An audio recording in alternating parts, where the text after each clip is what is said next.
Hey, this is Mitya from SoundBridge. Before we begin the tutorial, please take a moment to subscribe, like, and click the notification bell so you are notified every time we release a new video tutorial. Doing so really helps us out with the YouTube algorithm, and we appreciate the support. With that said, let's continue with the video recap of our latest blog tutorial, where I will show you how to create your own unique drum fill.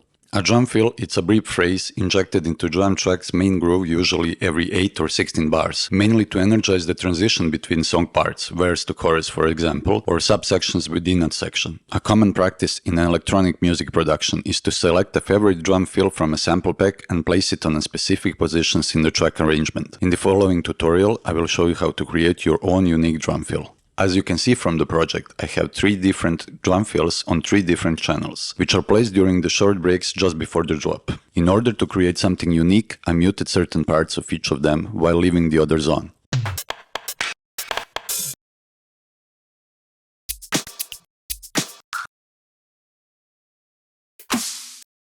Finally, I processed them with the EQ, reverb and compressor after grouping them to make them fit better in the overall mix. Let's listen to them solo and then in context of the full mix.